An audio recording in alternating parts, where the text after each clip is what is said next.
All right, so this is week 4, BIM 1040. This week we are talking about software. And software is fun. It's so convoluted, though it's crazy. I just wanted for those who put on the hybrid first, just tell me your thoughts. I want to have some dialogue first. So, Victor, since your voice is working, Okay. tell me a bit of your insight on software before I give you guys mine. Yeah, so I don't have a lot of experience with a lot of the softwares, but for building Revit architecture, ArchiCAD, Vectorworks are the one that I heard more often. Bentley, not so much. For civil engineering, structures and everything, Revit structure. Bentley structure, and I didn't hear about the Tekla. I had to research about it. So I'm For curious, actually. I wanted to ask you. So under civil, you Yeah, list structural items, and so when you say that, are you thinking bridges or what? Do you, uh, I'm thinking. No, I'm thinking. Like the structure of the buildings of the house. The calculations and everything. Is that oh, correct? okay. No, that's no. That was your interpretation. Because when and that's what we'll talk about that after. We'll talk about that as we go through. But I was interested in because I see a couple of you have put structures under civil. So I'm interested in True. that Yeah, I perspective. was I was also thinking about that because that can be also analysis because you're getting information out of the model. Is that correct? You could, but see, I would for me, I'll when I present it, I'm going to have a lot of those coupled into buildings, and civil is more of the horizontal, like civil 3D and inroads. Oh, So okay. I'm quite intrigued, and if you look at even Ravi's entry here, he's got Revit structure under civil as well, and Yeah. I think Oh, I mean a bit. for the urban design and Yeah, exactly. okay. So for Oh, the okay. vertical, and that's what. But it's again with these online, there's no right or wrong. But it's just I Okay. was intrigued when I saw that. So that's cool. Okay. Okay. Good, And good. then the collaboration, the only one that I have some knowledge of is the Autodesk 360. For analysis, I put some of the software that I had access to in the past year, Sapphire for energy analysis, Green Building Studio, and ISVE and Ecotect. Cool. And project management, also Microsoft Project was the only one that I had a touch that I, like had projects with. Yeah. Okay. Awesome. Ben, are you able to speak? Ben Reeves. Hello? Hello. How are you? You can hear me? I can hear you. Woohoo! You Oh exist. my goodness, You're this is not just a name on the screen. There we go. This is good awesome. stuff. So you want to tell? So we just started. Tell me just a bit, like some insight on what you put here. um, I'll be completely honest with you. I Googled, I think it was like BIM software, and I You're a found a Google website. expert. All right. So because I was actually intimidated, thinking, oh my God, he's touched a lot more stuff that. No, because that's cool. Because I've never heard. Like I was gonna say, dude, what is that? I've never heard of that, man. Well, So that's I the thing. I Googled BIM software, and I found a website that had all of these. And to be honest, I was a little lazy to like try and go ha. through each and every single one to departmentalize them into the ones that you wanted. So I just Okay. posted it all there and figured we'd talk about it. Yeah, no, this is a good discussion because when I go through the presentation, I will definitely be touching on. I've never heard of kite. I don't even know if it's KiteCAD or SiteCAD. That's why you've given me something to Google when I get home later. Like a lot of the architectural ones are quite common. I don't talk about IntelliCAD a lot, but I've heard of it. But no, there's some interesting things you found here, to say the least. A bunch of these I will touch on. But you know what? Yeah, I'll say that showed a good trick. Because the link, because sometimes you'll be asked a question from a PM. You got to just go figure something out, right? And I'll tell you, a lot of my BIM coordinators, Google is their friend. Yeah. So good. And I think the BIM hub is UK, so it goes to show you that it directed you to across the pond. I can't even think of a North American site that touches all of these. So that's good. Cool. Ravi, are you on? Let's see. No, Ravi is not on. Okay. I'd like to do this, and I'd like to start doing this, and I can't force you all to do the online portions, but we need, the more we can have the online portions done prior to the sessions, the more we can just have dialogue. And then for me, it actually helps, because now when I'm going through, I already have a bit of a background perspective of your initial thoughts, and then we go through the presentation, and hopefully it's a better flow, and I can actually cater the dialogue a bit as I'm going based on what we've shown here.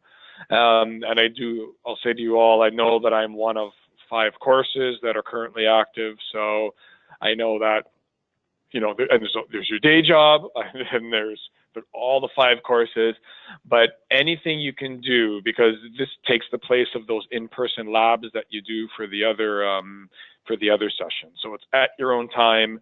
When you're going through the rest, please take moments, and it doesn't have to be the 2 full hours, whatever makes sense, to actually get in here and get some information. Do we get graded on this, or is it just for our own benefit? No, well, that's the thing. So the grading is the doing, really. So what you get, the formal grades are your oh my goodness, my brain. The quizzes and tests, the assignments, and then the presentations at the end. But you'll notice that the assignments will feed on the stuff you put in here as well. So the assignment on BIM execution plan ties directly to the hybrid portion of the online portion of last week. But for me, it's there's no formal grade, but the assessment is that if you haven't done it, then the report is you haven't engaged, right? So right. Blackboard actually reports out who has actually done all the hybrid pieces by scanning the discussion board. So that's why I'm totally not, you could say to me, Brent, I put something in here, I didn't think a lot, I'm pretty sure it's wrong, or whatever you say. The fact that there's a dialogue thing to be had here is what I'm seeking, right? And I'm using these to test your abilities to just find stuff you may know, or take stuff you may know and encapsulate it, or find stuff you may not know and give some initial thought. When we get to week, I think it's week 9 when we talk about legal, you'll get a project manager, hey, should I sign this thing about BIM? Literally, and you get an email. And I think that's the week 9 hybrid is, have a look at this attachment and tell me what would worry you, right? Very simple, and anything goes, right? But I want you guys to do that effort to, it's part of the learning. Does that make sense? Yep. Awesome. Okay. Sorry, just one more thing. You said we have a presentation down the road? Yes. Is that going to be like a webcam type thing, or? Well, that's why I kept saying we've got to make sure all of these microphones are working. So yes, I haven't figured that out yet. Doesn't have to be webcam. It can just be verbal. So okay. That's all cool. And Ravi, I see you're on actually. Ravi, you want to give me a bit of insight on what you posted here before we go on to the presentation? Yep. I found this softwares in that category. So okay. Some of the softwares I know from my experience, and some of them I searched through web. Okay, so I'll ask you, because I asked Victor as well, the civil listing Bentley structure. This intrigues me because I would expect Civil 3D, and then I got a bunch of other ones I'm going to talk about. From the structural end, what was your perspective? Is that just what it listed, or have you been using it for civil-based structures? No, I haven't used this, but I think the structure, this would come under this category because it's more toward the structural design. Okay, so for me, when I see, and I may so my perspective might be a little different when I present it, but usually the delineation for me is building versus horizontal. So when you're in the horizontal world, that's civil. Yeah, Okay. so that's usually roads and curbs, and then you'll see the examples I show. But when you're doing a roadway design, you're going to hit a bridge. So a bridge is a structure, and here's where and it depends where you grab your information from, because oftentimes, definitely in North America, we have structural engineers. And I think it's the United Kingdom, or maybe it was in United Arab Emirates. I can't remember where I was working, where the term structural engineer did not exist. It's a civil engineer. And a civil engineer could do civil structures or building structures. So it made things, so the terminology of engineering practice is one thing, and then you'll see as I go through the software, the delineation. So if we said I'm designing a road, I've heard the argument, well, the bridge is a vertical portion because it's not layers of horizontal infrastructure. It's poured concrete, spaces, reinforcement. It's actually like a building that facilitates the driving of the car. So, we'll have that dialogue, but I was just intrigued that two of you put that down there. So we'll touch on that as we go through the presentation. But that's good stuff. Cool. Just okay. one thing. Yes. In Brazil, it is also the civil engineering, so that might be why. Okay. Cool. Yeah. So they keep do the that calculations for buildings or bridges or right. So it's for me that's I always say I don't want us to get confused with semantics. And because I've worked in UK, UAE, Australia, and a bit of Argentina, every time I go around, I'm just always very careful that, I want to hear how the word is applied, and then really it's about the concept. Because if I hired one or all of you as BIM coordinators in IBI, at the end of the day, we can dispute this for days. Still have information, so think about what you're BIMing and why you're BIMing it from week one. There's information, a collection of components, becomes a built form, we have to design it, construct it, and operate it. It's no different. So, but that's very, very good perspective for me. So this week, we are just focusing on software, and then we'll close with a bit of, how do you select the right? And we'll just chat about that, and you'll kind of see how that flows through once you get to the next assignment. So, and cool, I have no quiz or no new assignment this week. So the first assignment is due on Wednesday, and then I think at the end of next week I have the next quiz, but I'll have to remind myself. But let's go through the presentation first, and then we'll circle back with how it's all coming together. So this week's one is, when I talk about software, this is specifically in the generic sense, BIM authoring software. Not to be confused with collaboration systems, which is what next week class is. And I explicitly divide the two because as a BIM coordinator, you'll get inundated with both of these, completely convoluted with BIM myths. I have Revit, I can only use Revit, I have to share it. And you listen to that and you say, that told me nothing other than the word Revit, right? Then you have other things, tell me what software to use. And you look into, what are you designing? Where are you sharing it? And we want to really answer those two questions separately. So today it's just about what are you designing? And if you remember in the first presentation, I said there's building, civil, and plant as the main. And I'm just going to dig into each of those first. Then we'll get into design review or review tools, and some of the analytical ones. This is by no means an exhaustive list, but it's just to start to open the door so that when you're there and you're exposed to, the right question would be, hey, what should I use to author components of a building? That would be an awesome question.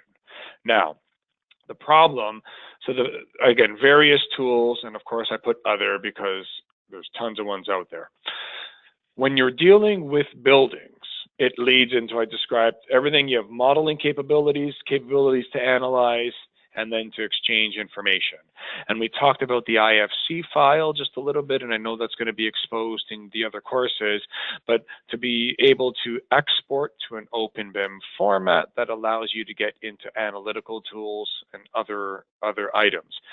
But the analytical is interesting because structural analysis, we were just talking about that, and you have a steel structure, you have concrete structure, you want to get into analytical tools like STAT and RAM or other tools that an engineer would do. And notice I said engineer, whether it's structural or civil structure or whatever it's called. So the engineer needs information. If I go to a tool that's not a building modeling tool that facilitates that type of data, we won't be able to analyze. And I'll have a similar conversation when we get to civil and plant. So oftentimes that will narrow it. So that just means, am I going to make a building using Civil 3D? Well, no, because it's just not right. But you can actually, if somebody's pressing you for that, you can actually say, well, no, because it won't analyze the components. It doesn't have the right data.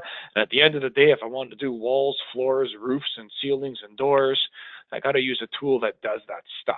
All right. So that kind of nudges us towards the realm, if you will, of possible tools. So I made this one here because oftentimes the word building gets equated to, well, I have to use Revit. So what I've said to people is, think about painting. No matter what you do, you'll create a painting, right?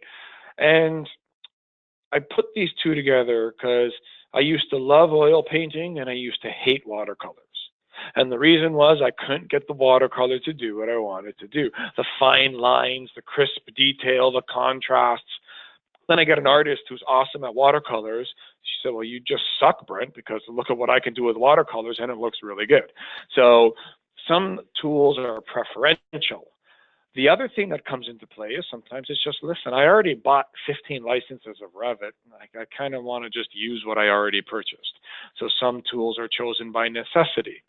But when you hear, and this presentation is meant to say, if you're just really looking at, I need to make a painting, well, I have different means and mechanisms to achieve that. So I just finished presenting here at CanBIM, and I explicitly said, when I'm talking about building data, I'm not interested in it has to be Revit, it has to be CATIA, it has to be Bentley. I'm interested in it has to be building data. Analogy here, I want a painting. You guys, if you chose different means of paint, different types of paint, you would result in a painting. So similar here, so a couple slides here just looking back and forth. This is comparing Revit to Bentley EcoSim. So I think a bunch of you have seen Revit, probably haven't seen the Bentley tool, know that they're there, and I can do this comparison with Bentley, so EcoSim, Revit, Graphisoft's ArchiCAD, with Vectorworks, with CATIA, they're all there. So fundamentally, just like, remember when I was talking about the cookbook the first class, BIM is a cookbook, pick the right tools, the right ingredients to make your recipe. When I'm putting a building together, if I'm truly looking at it from a design perspective, here I'm laying floors. Now, what I love about this is, well, it looks different. And then you hear, it's too different, we can't do it. And that's my favorite BIM myth, is to just get over the fact it looks different. But here you go, levels. It's exactly the same. Placing walls. Again, the interfaces will be different, but you have the ability to set the parametric conditions of the wall sandwich. The challenge, and I don't care which platform you're using, the challenge is knowing what goes in that wall. And as a BIM coordinator, you're not the architectural designer or the structural designer, but it's again, I'll keep using the word orchestrating. Orchestrating the disciplines to come together and have the dialogues they're supposed to have. My biggest challenge here has always been, I did a lot of brick buildings in my lifetime. So brick on a concrete backup. Concrete is poured concrete. It'll have reinforcing. It belongs to structural. Brick belongs to architectural. I'll specify it. Put the spacing. Is it a running bond? A different style? Where my control joints are? All of that good stuff. So I can't spend a year of a project arguing with structural over how thick the concrete's going to be. We need to have some dialogue, make some decisions, probably model it generically at first, but you know, it has to happen. From a software perspective, it's a wall. It's a wall button. You pick a wall type. You say, do generic if I don't have the answer, and then you change it when you have the answer. Once you have a wall, you flood a floor. Very simple, very common. Now, obviously, I'm using a box building because it's very easy to demonstrate, but it's a floor. Slab tool, pick a thickness, flood it in between the walls, you get a floor. Place a door. Now, doors in the world of architecture are so important. Is it a fire-rated door? Which way does it swing? Is it in a path to exit, in a fire exit, all that good stuff. But from a software perspective, it's just a matter of there's a command, there's a family or a component. You don't have to use the Revit term. The BIM coordinator helps to make sure that the pieces that are required are there. Now, oftentimes, and I've seen my coordinators struggle where they get, well, we don't have the right door. BIM coordinator, make the door. All right, I guess we could make some content. Tell me what you want. And then you get this back and forth. We don't design the stuff, but we can help to build or facilitate building. But the design of the component always and must reside with the discipline.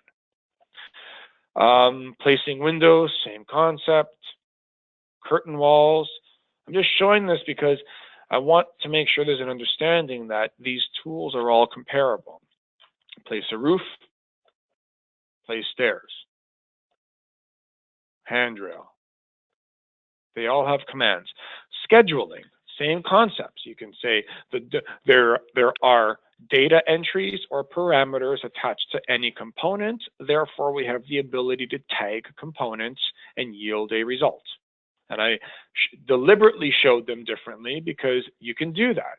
The softwares allow you to portray the information in bubbles, in text, whatever, right? Concatenating parameters. The point then here is consistency. What do we want to do? Do we want what's on the left or do we want what's on the right? And then we tell the software to do it. There's no limitations there. A couple more here. Columns. You can see, actually, columns are pretty cool because here's a difference between a, quote, building application or a vertical application versus horizontal. Most vertical applications come complete with all of the column pick tables because they're all based on industry standards for types of steel, whether they're imperial or metric. And metric is a little convoluted because you have Australia, Singapore, India, UK, Canadian sizes. So all those tables, they all exist and, you know, they're all in the software already. So you don't have to be an expert at steel. But you may be asked, hey, I can't pick the right steel, help. That's all good. That's what we're there for, to help orchestrate the connectivity of the information to how it's being used. Ductwork, I loved, I was being yelled at by a mechanical modeler one day. The radius is wrong. Like, oh, okay, well, what do you want the radius to be? Because I don't know how to calculate this stuff. And then I discovered both of these applications, you could actually enter in the radius equations that calculated based on the length and the diameter or the surface or the cross-sectional area of the duct. So that's kind of cool. And it's all in place. So as you're modeling these components, depending on the type of elbows you tell it to do, it calculates it. You can select short radius, long radius, square elbows, whatever. But it's not up to us to decide. The mechanical engineer has to say, this is the type of airflow loss I'm willing to have relative to these types of elbows, and that leads to how it's placed. Both have cable trays, and cable trays are one of those electrical components that tend to get overlooked, but take up a whole host of space when you have bending radii of that magnitude. Now, something interesting, and this happened about 5 years ago, is this agreement that we need to be more interoperable. So I struggled through my career when we had Bentley deliverables, the need to model in Bentley because clients or some jurisdictions internationally wanted it, and local experts who lived and breathed only Revit. So what a beautiful concept here that Bentley said, you know what? I'm going to let you path to a Revit family, an RFA file, read all the data in it, let you map the RFA data to a Bentley equivalent, and place the component in our Bentley application. How wonderful. Now we could design content in one application and apply it in another. Great concept. The other thing that I would play with is expanding on the concept of the IFC to say, well, look, I can actually do stuff with an IFC file in Revit and then do the same thing to it or see what was done in Bentley. This was a research experiment we did at the University of Toronto. We just said, look, there's my simple box building again. Take it and put a comment on it in Revit. Export or pass it through to Bentley and add another comment. And you can continue that dialogue live in the authoring tools. Now we struggled. We said, well, what's the practicality of this when there are review tools that can be used? But I'm just showing it to you because we do have the ability to pass data to and from building authoring tools. Now, if you said to me, that sounds cool, Brent, can you do that with Civil 3D? I'd say, no, because the data structure is different. You're going from an IFC compliant data structure to a civil-based data structure. And this, when I say civil in that context, it's civil of horizontal assets, which we'll talk about shortly. But it allowed us to do this back and forth and testing the interoperability of the building application. So fun stuff. In the world of IBI, because business comes into play. So with my BIM hat on, I can say, use any one of these, I just don't care. In the world of IBI, we are an Autodesk firm, predominantly. We also have Bentley as well, but we've said, look, we have to purchase software, so we want to get bulk savings. We need to train the workforce. So as the BIM coordinator, when we're asked, what do you want us to use? We'll say, well, Revit right now. And the reason is not because it's Revit. And Revit has the North American market share. We all know that. You jump over to Europe, though, the map is like a maybe 40% Revit, about 20% ArchiCAD. There's a little bit of Bentley's Speedicon, which I didn't even have on the list here. It was something Bentley acquired, and then Bentley's EcoSim for the rest. So there was an intriguing mix there in a somewhat small continent of just Europe, right? Not including all of Russia, which makes it rather large. But that's the point, is that in North America, I can say, yeah, it's Revit with some blotches of Bentley here and there. So it's quite different. But we've standardized on that. We focus on training, development of standards and templates and all that good stuff just to aid in the workforce. But if we had a project that said, well, you should use EcoSim, I'd go right back to this presentation and say, well, just like different paint brushes, right? Different types of paint, different brushes, they all come together and we'll still get that output. So that's building. Now, we're shifting here from vertical to horizontal. So let me pause here for a moment. Civil structures. In the world of BIM authoring tools, they're quote buildings. And I know it's a little shift, but that allows you to go anywhere around the world and if you have a civil engineer who doubles where that term also means a structural engineer, you can then make that logical step between, oh, they're talking about bridges. So bridges are my favorite. They're buildings in the middle of the land connecting to roadways, right? Or quote bridging roadways. But they are buildings. They have a foundation, they work their way up. So if you conceptually think of that, then you're good. Now, other concrete items like manholes and sewer systems and stuff, those end up being in the realm of linear infrastructure. So there's really an interesting line. It still may require a civil/structural engineer to calculate the rebar and the concrete and all of that, but that can mostly be done in the civil authoring tools. So we'll touch on that right now. Civil authorship is a little less there. And the interesting thing, and if you look at, I'm only listing 3 main vendors. There are some other ones, like for example, there's a tool called 12D that's standard in Australia, just Australia. But for the most part, it's either a Bentley application or it's Civil 3D when you're authoring assets. Now, it's interesting that a lot of you listed Revit structures. The interesting thing in both inside Civil 3D and inside the open roads, so either InRoads, Geopack, or MX, the vendors have included tools that would otherwise be in their building software. So an example, the easiest example, place wall, right? So I'm laying a pipe and I place a manhole, but I want to do a vault. Right, I need 4 concrete walls and a hatch on top, because inside that vault, I have the pipe running through and I'm going to put a valve. Somebody's got to go down there and touch the valve and close it, open it, inspect it, whatever. So those walls, they've said, well, we're not going to design a civil wall tool. We'll just put the same tool inside these applications. Now, it's interesting with the Revit structures, because Revit and AutoCAD are different file formats, but the concept is what they've been working on. But in the civil world, talking about modeling, analysis, and data exchange, look at the types of data. And it's mostly looking at quantities of layers. So think of your road. You've got your asphalt, your grout, or your top layer asphalt, your sub-layer asphalt. You've probably got some multiple layers of gravel from fine down to coarse, and then a compact soil. And, all of that can be simply represented in one alignment, but it's got to be quantified and analyzed. The cut fill, I take a chunk of dirt from site A and move it over to site B.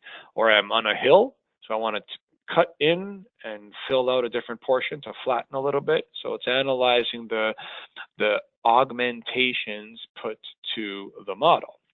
Now the model itself, we use the term DTM, so that means a digital terrain model, and that holds all of that information which gets manipulated.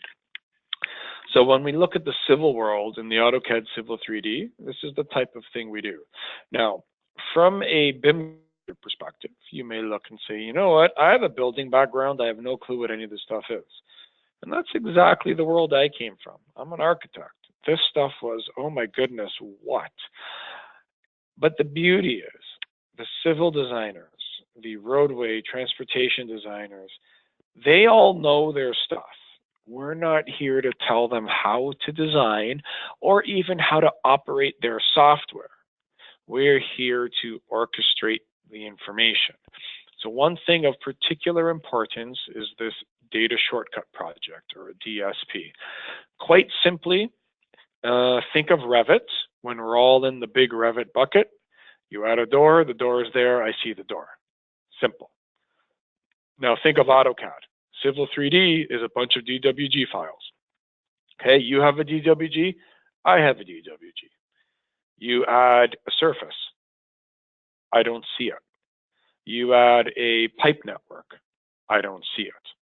So what the data shortcut says is, you add the pipe network and call it pipe network number 1. You sync to this shortcut, and then I'm connected to that shortcut, and basically it says, hey Brent, somebody else made pipe network number 1. you use it, or if you make a pipe network, yours is going to be number 2. And then make sure that we're not duplicating data across multiple DWGs. So it's kind of like your Revit container for the definitions of the assets. So it's kind of exciting, very important, because it allows us to ensure that the data is valid and consistent across what could be thousands of DWG files for a project. In the same breath, Bentley Open Roads, exactly the same concept. Oops, sorry. So Open Roads is what Bentley calls a technology brand, and it encompasses what were 3 unique applications. So if you've heard of any of these, Inroads, Geopack, or MX, MX is more, parts of Europe into the United Arab Emirates, some Middle East. India used either one of these. The United States, their departments of transportation could mandate Inroads or Geopack, or some of them mandate Civil 3D, so it depends on who we're servicing. And Bentley said, for goodness sake, why do we have 3 applications? Let's couple them or pull them all together into Open Roads. But it's the same concept. Linear terrains, subterranean pipe networks, and assets that in their singular form could be, as I said, like vaults and manholes and stuff scattered across the linear infrastructure. Now, the Revit user will say, hold on, we've got site tools in Revit, Yeah, and Civil 3D or civil engineers laugh at those. So the beauty or the way to consider this is, if I'm an architect and I need to make a site plan, I can very quickly generate something. So that's why I like the term site representations, because it allows us to show something, but it's completely not engineered. Now, what Revit does do, and a lot of the other building applications do, is they have what's called a GBXML import. So it allows you to transfer some of the data from civil application, from digital terrain models, into the building models for coordination purposes. So it's kind of helpful. They are looking at the Open BIM standards, so extending the IFC to recognize linear components.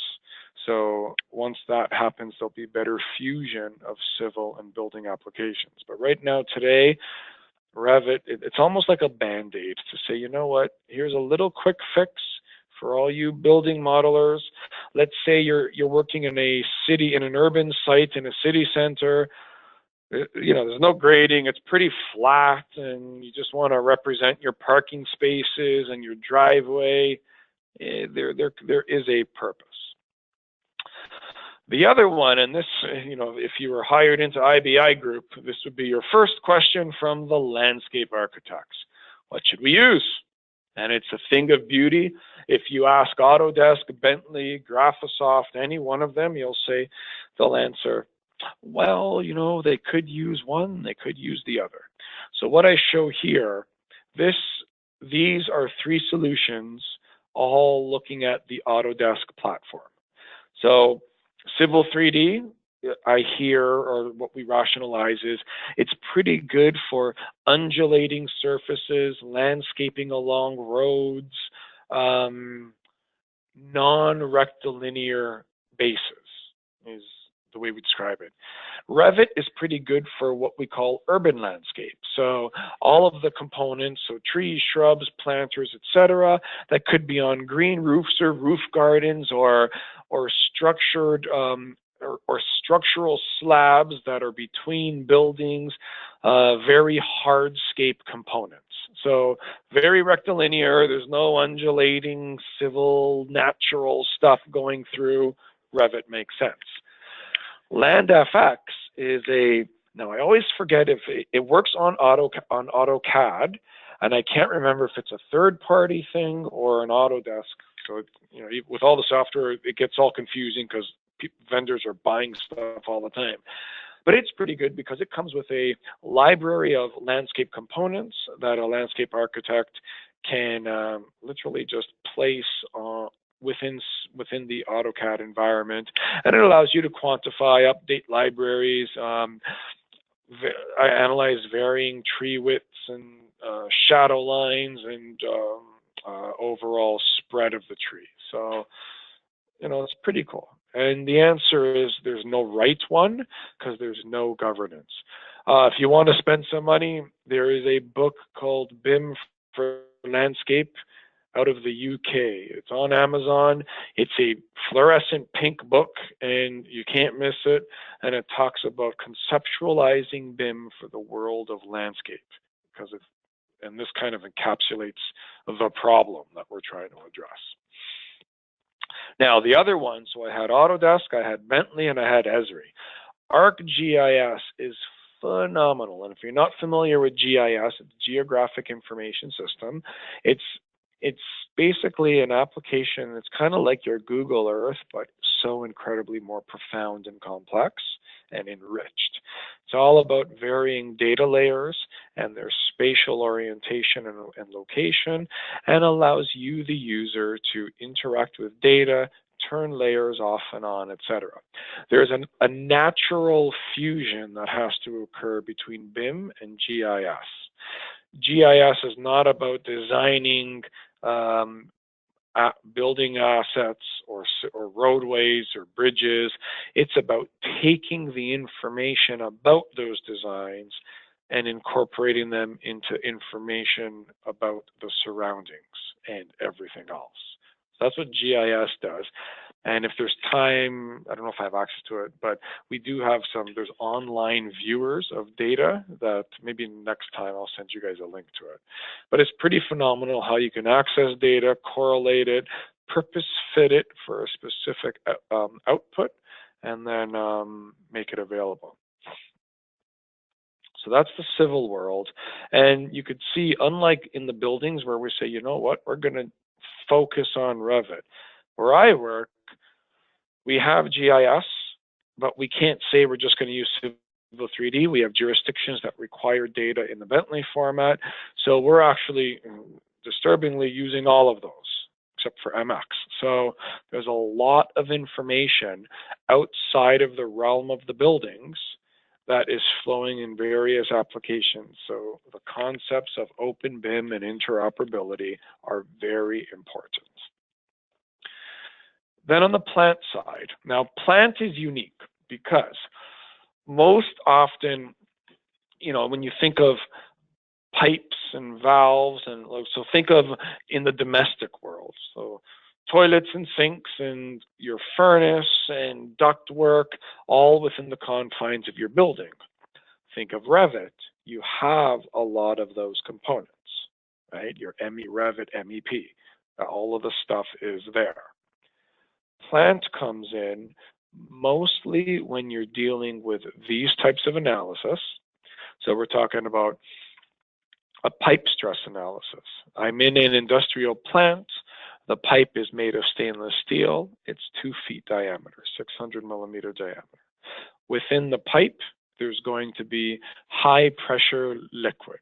The liquid is going to be, I can't even think of one right now, but the liquid is this composition, and it's going to be moving at a rate of something, so fast. Pipe stress says, all right, will that affect the material? What's the temperature? So is it near boiling? Is it near freezing? That, or anywhere in between. That will have an effect on the material. That'll make it expand or contract. Now you're going to have elbows, 45 elbow, 90 elbow. What happens depending on the flow to that elbow? So just think, if you're running towards a wall and you will try to turn left, you have to compensate for that turn. If you're walking towards the wall and you turn left, you're probably just going to turn. Same concept in the pipe. This will analyze, based on the design of the pipe, of the process flows, what type of materials, fittings are suitable for that environment. I know this because of my work with water and wastewater treatment plants. You have acidic compounds, you have waste material, clean water. All of that gets analyzed. And it'll show you where a pipe is bound to break, and it'll suggest areas to fix it. So make the pipe wall thicker, make the pipe of a thinner diameter, decrease the flow rate, increase the temperature. There's all these options that we'll then analyze and fix. Revit doesn't even touch any of that. None of the building applications do. The other thing that's of very importance, of high importance, are these top two, P&ID to piping model, as well as bill of materials and quantities. Now, the first one, process and instrumentation diagram, we touched on that a couple classes ago. It's basically your schematic. And that's basically saying, I'm going to suck water from the lake, I'm going to treat it in a couple pumps and filters, and then I'm going to put it to a water tower. Very simple P&ID, right? You get your lake, a couple pumps, tower. In the actual world, you know, the lake, the plant might be 1 kilometer away, the tower might be 20 kilometers away.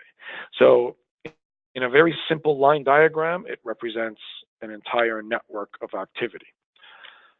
The bill of materials is a very specific plant thing.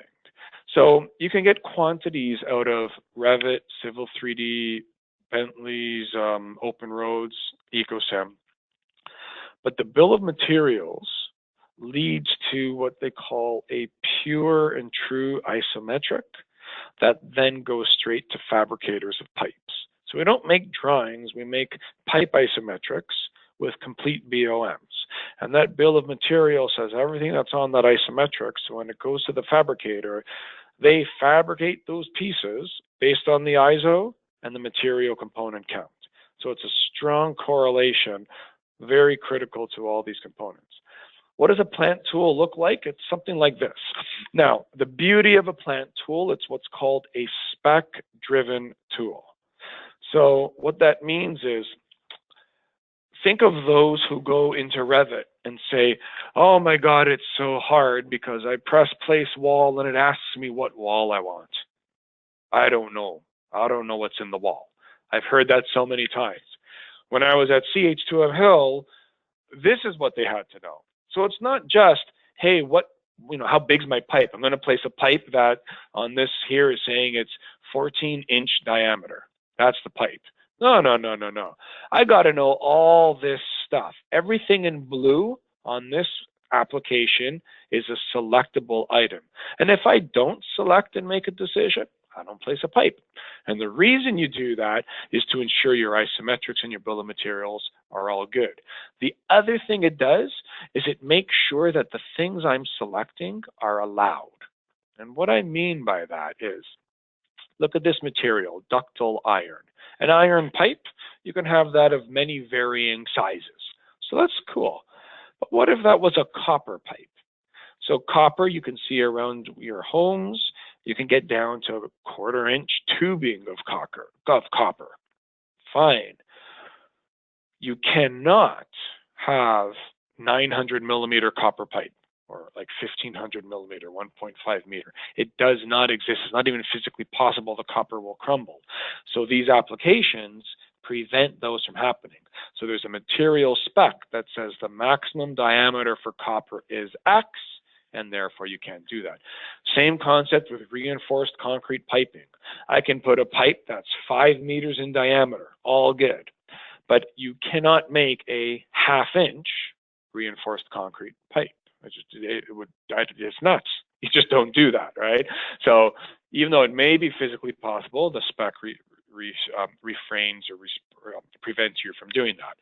So on these piping applications, this one here is Bentley's old plant space. I grew up with this for almost a decade, orchestrating it. I'm not a piper, but I orchestrated the data. Some process designer would give me the specs, and I would help to make sure that the application was accommodating. And this is where. So this is what the spec looks like. And, not to dwell on this, but just to show you here, this would tell me what's in the pipe. So it's called the service. So it's atmospheric air, the pipe spec, so the industry standard pipe designations, and the most important, that size limitation. And you can see the differences. This one down here can only be greater than 10 inches. This one here can go all the way down to 0.125 of an inch. So all of that's at play, and it's the backbone for these piping applications. Problem is there's so many applications, it's disturbing. Here's one called Bentley AutoPlant, and disturbingly enough, it's for AutoCAD. So Bentley purchased AutoPlant when it was just a third-party application so that they would start getting inroads to users that were on AutoCAD. They brought their knowledge and expertise about the piping world, and they applied it to the AutoCAD platform. All the same concepts, though. Get your pull-down menu. You have your backbone spec. You select things, and away you go. Conceptually, it's all the same stuff. Cosmetically, of course, it looks different. So you can imagine how much fun you have when you introduce something that's actually different. So that's the backbone spec of, and as you can see, similar to the Bentley one, max and min sizes, and you get your output. If that weren't enough, Autodesk said, hold up, I don't need another vendor making an authoring tool for us. So they created Plant 3D. So Plant 3D and P&ID, again, it's all the same. You got a backbone spec, you have a schematic, they talk to each other, and away you go. Intergraph is another vendor, and their tool is used to be called PDS, and it's now called Smart Plant 3D, and it's conceptually the same. This is the old PDS. You select what you're doing, and you place it in the model, and that's what you see. So I just want to keep iterating.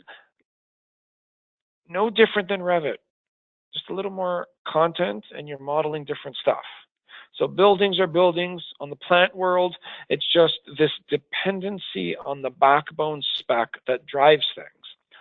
Open Plant Modeler is Bentley's current one, and you know, similarly, it's got a spec-based backbone, and it allows you to. Bentley's trick here was we said, well, we know there's going to be specs from other vendors, AutoPlant, Plant 3D, etc.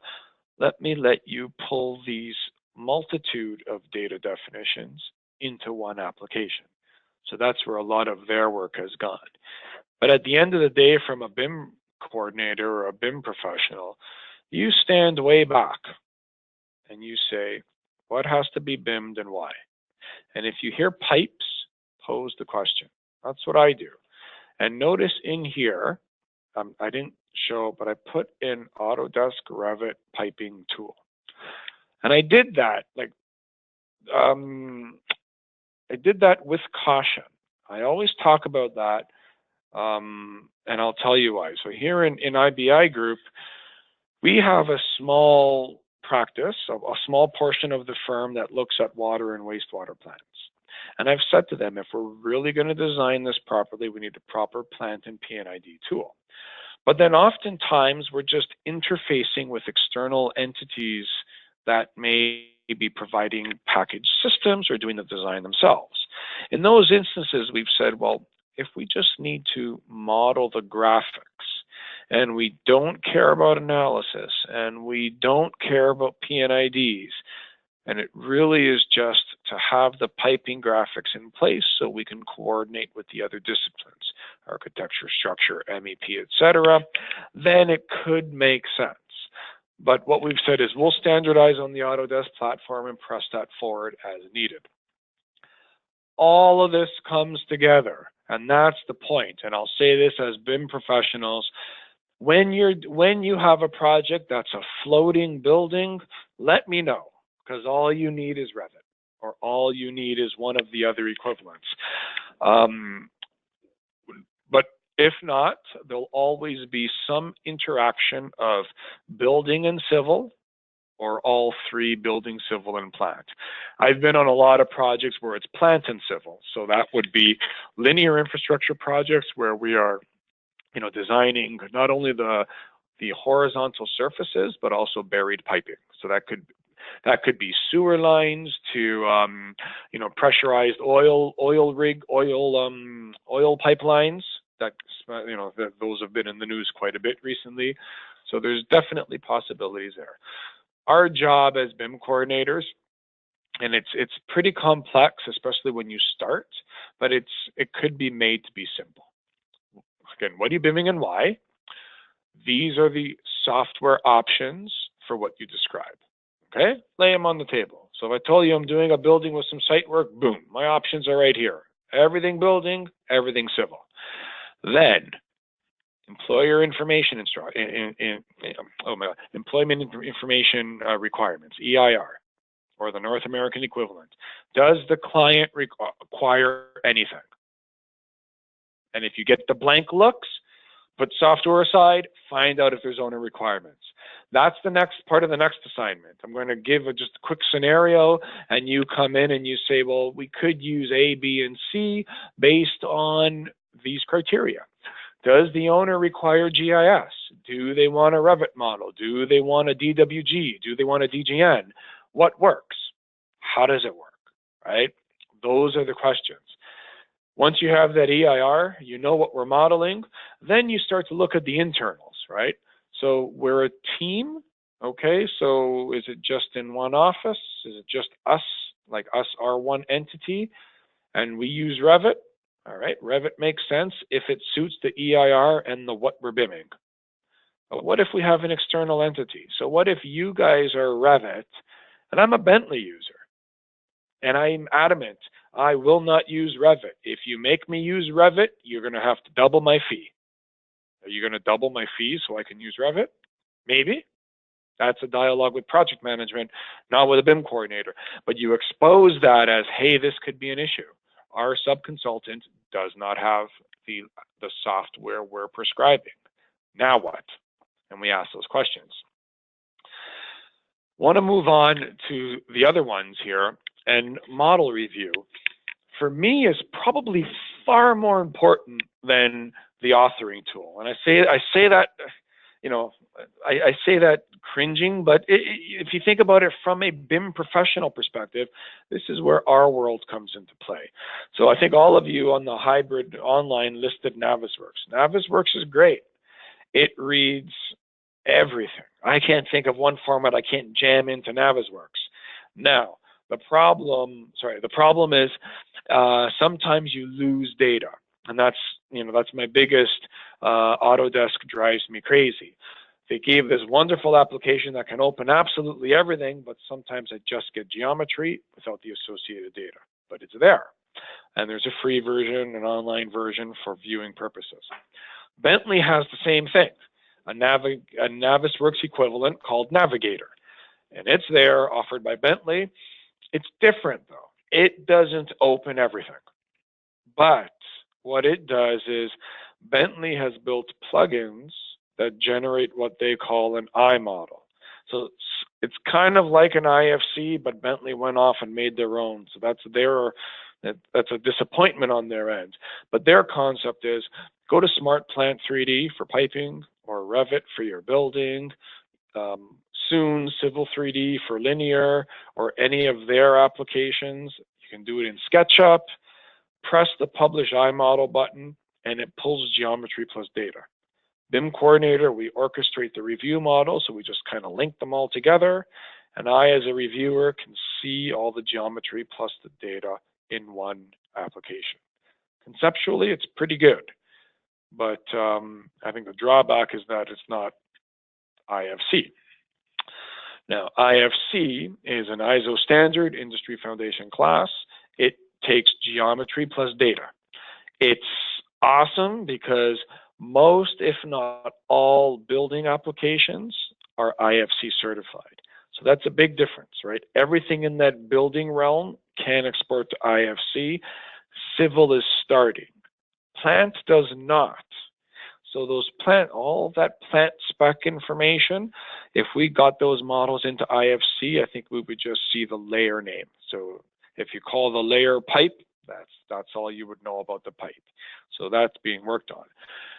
The drawback of IFC, and I do hear this so exaggerated, but it does dumb down the data. So it puts the data to the lowest common denominator that can span across applications. So a wall is a wall, a door is a door. If I want the door to be a fire rated door, the fire rating is a parameter on the door, but it will always be called an IFC door. That could be good, that could be a challenge. I've found ways to just work with that as a foundation, but sometimes there's challenge to that.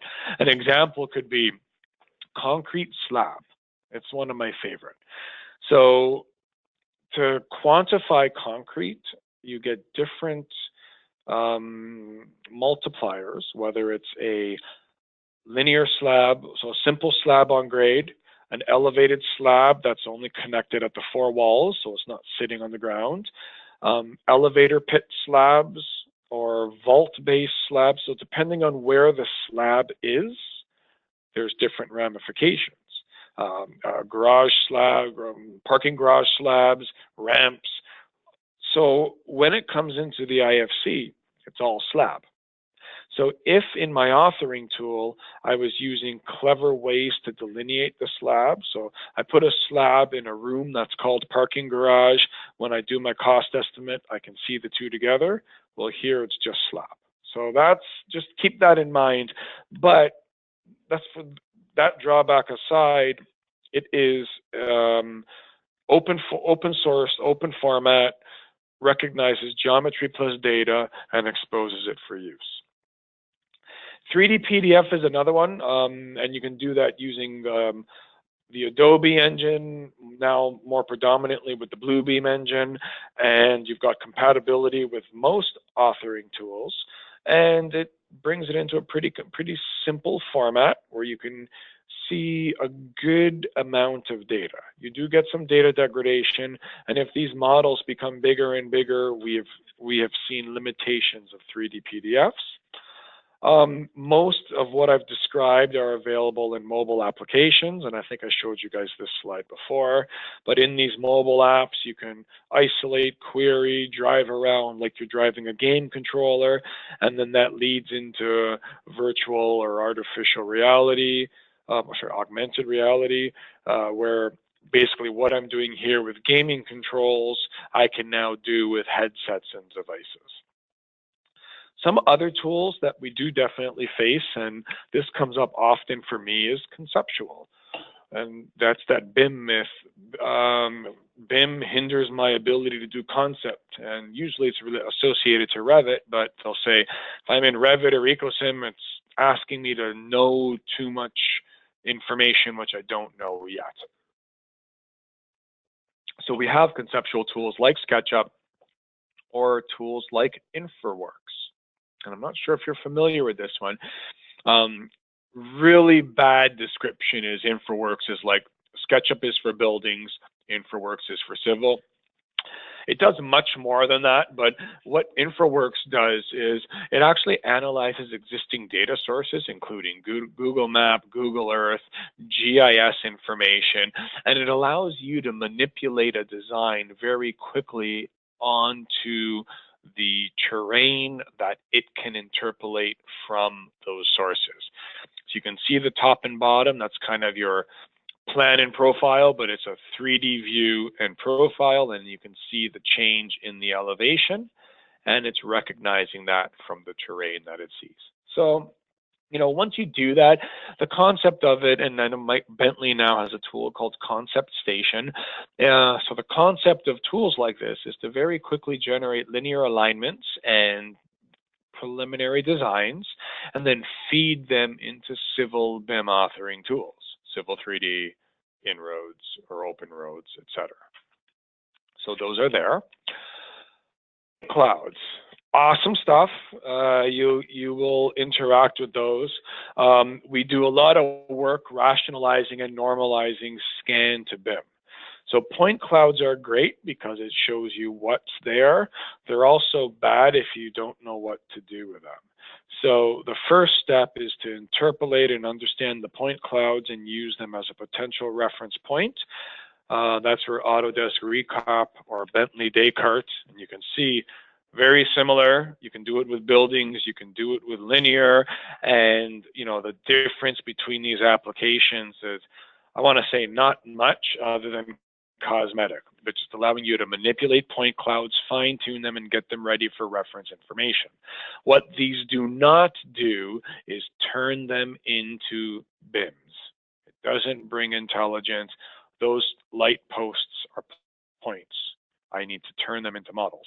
Now, there are some model interpretation tools that start to do that. You see a pipe, you know, click on a component here, it knows that there's a pipe on the wall, it prompts me, hey, I think I see a pipe, can you verify it's a pipe? Give me the spec and let me put it. Same with walls and floors. Site fixtures, you know, click on the tree, it identifies. So we're starting to get tools like that, Leica, CloudWorks, some others. What we found is until it gets heavily normalized, we like to harness services to do the scanning and then actually do the interpretation. And then as BIM coordinators, I have the point cloud as a reference, and I also have a completed BIM from a scan. Schedule simulation comes a lot, and remember we were talking a bit about BIM uses in week 2. We'll talk a bit more about them in week 6. But this is one of those real contractor-focused ones saying, great, I got this model. It may come from various sources, not just a Revit model, from various sources. So there's tools like you know, you can try to do it in Navisworks, you can try to do it live in your authoring tools, but Synchro, Asta, Vico are very common tools that allow you to manipulate components from BIMs based on schedules imported from tools like Project or Primavera. Those are the most common, Primavera P6 or Microsoft Project, but there are others, and then you can just make generic schedules in most of these applications as well. Fabrication. This gets into the convolution of LOD, so going from 300 to 350 and having modeled components that are fit for digital collaboration or for digital fabrication or representative of what has been fabricated. And I love the steel because it helps in my dialogue, and it'll help when we think in going into week 9 on the legal and liability. I, the structural engineer, will never do this, period. This is not LOD 300. This is not what engineers do. A steel fabricator will have an engineer on staff that will be designing this, that'll be taking liability, stamping these drawings and these details based on these models and tools like Tekla, and be accountable. Therefore, they model these things. Still a structural engineer, but a steel fabricator engineer, not a structural engineer doing building design. And there's a very clear distinction, and that will be delineated in over and over again. Designers versus fabricators versus contractors, we all have to work together, but we're not going to push liability and potential negligence claims to each other just to get models. But the beauty of something like Tekla is it is IFC compatible. It can be merged back into a Revit model, or it can be used alongside Revit-based design models or other design models from other applications. Then we get into, this is the last piece here, component data management. And this is where you sit with your project managers or owners, and all of a sudden they say, yeah, you know, you got that BIM stuff. We don't know what Revit is, but, you know, we want room data. We want to know all the stuff inside the room. So what do you do with that? So in IBI, we've actually explored 3 tools: Codebook, DeRofus, and FM Systems. And if you've heard of any of those, awesome. If not, all good. The challenge is a lot of these systems, this is the first one, this is Codebook, and this is DeRofus. I'm not sure if I put FM, no. So, and then there's others out there. But the point is that some of them will link only to a Revit model. Some of them will tie in IFC. But the concept is they want to find a defined space. So that's your space tool in any building application. And then it wants to know what's inside those spaces. And if it can do that, then it'll portray it. The hard part is, and especially in this example, these are hospital rooms. Oftentimes we don't model everything. So then it gets into how much stuff do we have to model. So with Codebook, it's interesting because you can have an empty space. And in Codebook, say, for an admin office staff base room, that's what this is showing. I normally would have these 5 assets, and it will tell Revit, grab these 5 assets and dump it into your model in this space. So it starts to have a dialogue with the building authoring tool, and once it's in the space, it validates that the stuff is there to generate a room schedule or a room data sheet. So it's an exciting concept. The Rufus does it similarly, but it pulls data out of Revit, and then if there's something that's not there, it's represented in a backbone database. And the Rufus actually, it also works with ArchiCAD because it's owned by the same owner as ArchiCAD. So yeah, but those are there, and these exist with, there's a multitude of these. So again, BIM coordinator, what's your BIMing, why you're BIMing it, and how do I orchestrate the solution to meet those BIM goals? Remember those BIM goals. Everything I showed you is all possible. We would never do this on everything, ever, because every project does not need all of this stuff. I think the last one I put on is virtual visualization. So this, there could be well, there are courses on this by itself, right? So 3D Studio Max allows you to, to link in BIM authored models, and it's Autodesk, so it works probably best with Autodesk tools, but that's neither here nor there. The idea is to take what you can do in tools like Revit. I'll stick with the Revit dialog here, and then do some advanced rendering, prep it for virtual reality or other items through gaming engines, and use tools like V-Ray, which we use often to get photorealism. We also explore add-ons like Enscape in order to get some direct from the BIM authoring tool to an output. And Enscape actually plugs into Revit, plugs into SketchUp, and one other. We've also explored Lumion and LumenRT and a whole bunch of others. And the challenge is finding that right place. And like I've been yelled at as the BIM director, oh, you don't let us have the tools we want. And then the response is, well, you want me to buy 5 tools that do the same thing, right? So it's getting the portrayal that, hey, you know what, we need Lumion because it does this better than anything else. And you have that back and forth. Or for conceptual design, it's, well, no, I need Rhino and Grasshopper because it does this piece better than Revit and Dynamo. And you entertain those dialogues, and you don't know all the answers, but as long as there's justification for things, you can make things happen. Lastly, very quickly on sharing, because this is going to kind of lead into next week's. Oftentimes you hear, well, somebody here in this example, somebody's working in Revit and I can't, therefore I can't use Bentley. But we could have simple workflows. So inside Revit, there's an iModel publish that allows me to take a graphic plus data and let it portray inside a Bentley application. So this example here, I modeled this building just for fun in Revit, and I'm now able to harness it inside Bentley. And I do this to show people that it's not bleak, right? I can go Revit into AutoCAD or MicroStation, and I'm sure we've all done this export.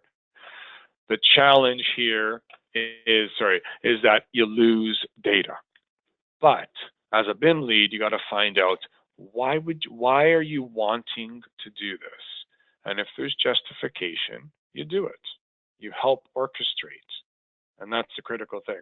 So you go in there knowing, yes, I can get Revit into AutoCAD or into MicroStation, but I don't know if you want to do that, but it could be done. Bentley into Revit, this is one I've seen a lot, and just simple linking. That's it. And it shows up. So you can see here, now, linked to Revit, this is where my pain in the Autodesk world, a linked Revit model comes in as a blob. And I don't like that, but this is the piping. So this is a piping project that I worked on, and we just needed to have that referenced in or linked in so we could model everything else. Now, if it was a little more intelligent and I can actually delineate components, Autodesk has heard my complaints, but I can have elements in the Bentley world, particularly piping, and have them show up in Revit for the sake of coordination.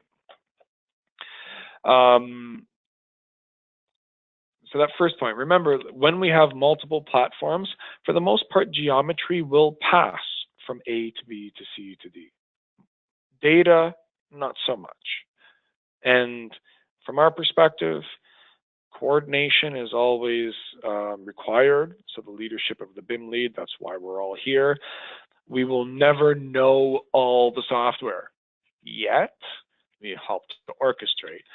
So, this is one of those things where, file format is very important.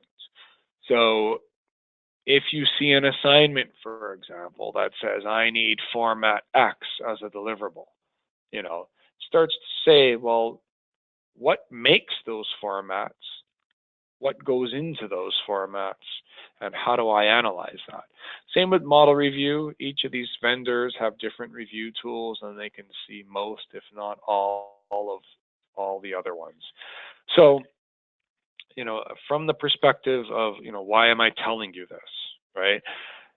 You'll just be, you'll be thrown into a cauldron of, well, you're the BIM lead, you should tell us what to do. That's what it comes down to. And how do we guide? How do we guide teams and projects to meet BIM goals, understand the EIRs, and not pose a negative financial impact on the firms we work, while still yielding an adequate solution? And then I showed this the other day, or one of the previous weeks.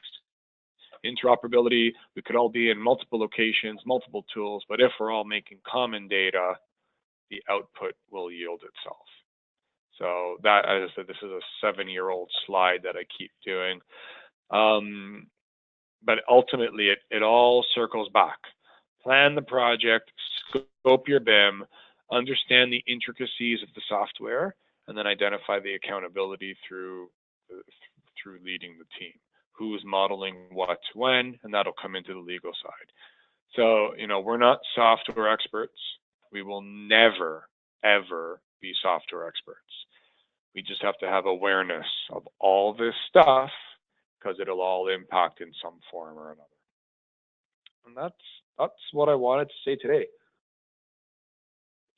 Comments, questions? I have a question. When you say you export from Bentley into Revit, you import in Revit, it's a block. Is it the same as scanning? What is it called? Sorry. Scanning with a laser scan and importing just, like for reference. Exactly. Is it similar? Exactly. Yeah. Okay. Yeah, and that's the drawback today, because and every time I have Autodesk in the room, I say, why do you guys do that?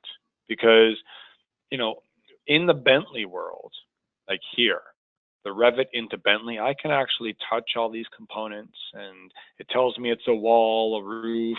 It's not the blob. And that's, because as I always told you guys, I learned Bentley first, and then I learned Revit. The first time I linked anything into Revit, I was blown away. I didn't even know why I didn't know what to say because of how it behaves. So, yeah, unfortunately, it's the same. Yes. Any other comments or questions? No problem. Yeah. So obviously, Autodesk has some free student versions of their software. Do you know which other programs might have that option? You know what? I think Bentley does too. I think it would be worth. It might be a question that we might want to ask the process and tools. I can't remember his name now. Steve Dowdell? Yeah. The other option is to just go to bentley.com and ask for a student license. Right. Because I know that, the problem is the rules keep changing, right? So we used to have access to home use licenses, and they're taken away and then they're added back, and it's just, come on, guys. But I'd be very disappointed if they didn't have students. Fair enough. Yeah. And I think I told you guys in the first week, do all that. Your versatility will increase in the industry if you come to the table saying that you have at least familiarity with some of these tools, right? Yeah. And that's, I think, very important. Like, don't narrow yourself to say, well, I only know Revit. It's awesome to say I'm awesome at Revit, but I also am aware of, and you have some other dialogue.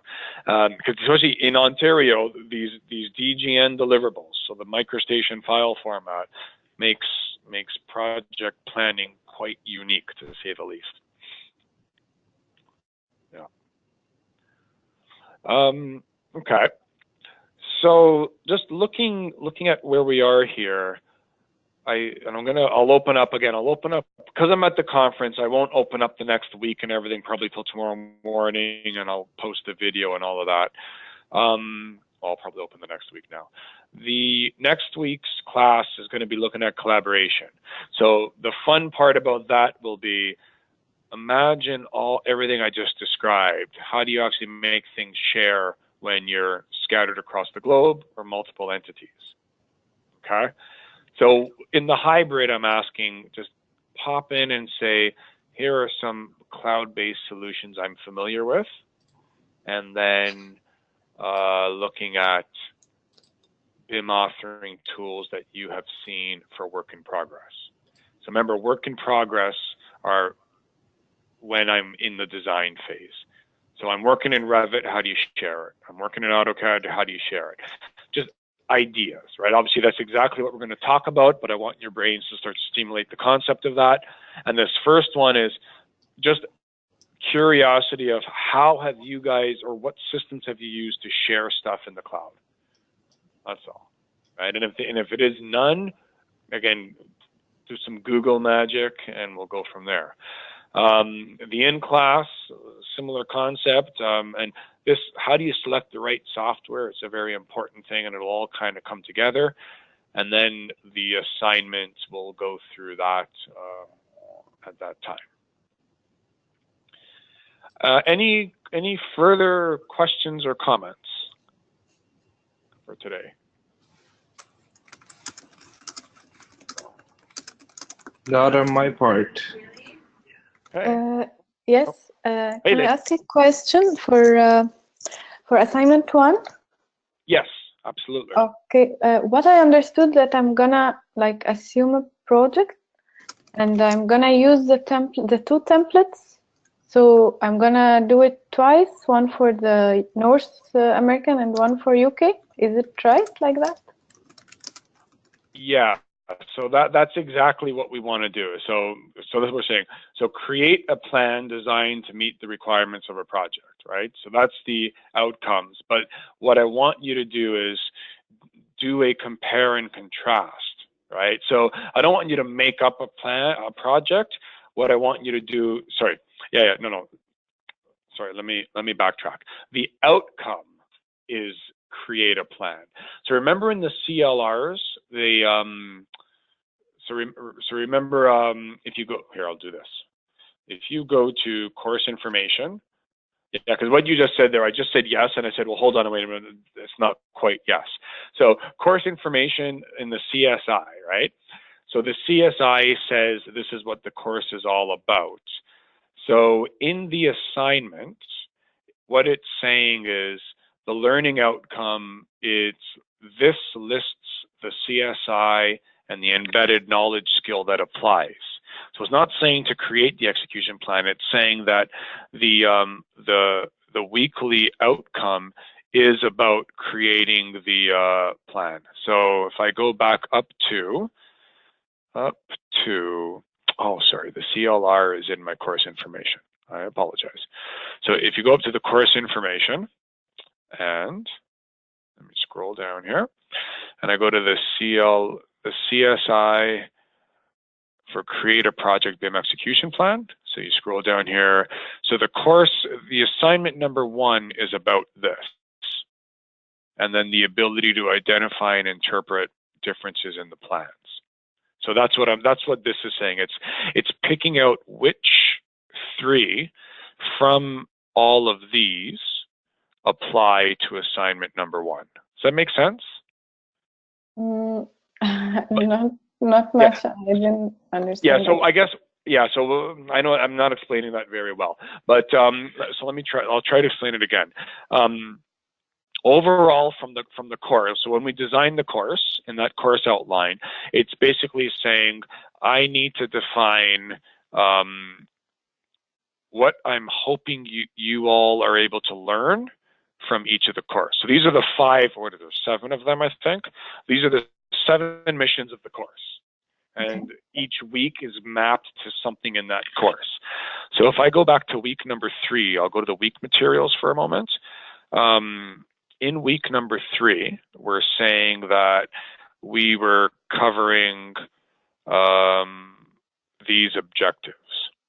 Understanding BIM uses and goals, exploring the template plans, and an overview of the level of development and impact on the plans. So if I go back to the course description, that all kind of funnels into CLR number 3, creating a plan. So it's all about this. Now, I can't have you create a plan if you've never seen the plan. Okay? So the whole points of the assignments are, through the 4 assignments, we're going to culminate into eventually creating a plan. So the first assignment isn't to create a plan, but it's in support of this goal, which is what I'm saying over here. The assignment, the learning outcome, is all about that goal. What I'm asking you to do is the instruction.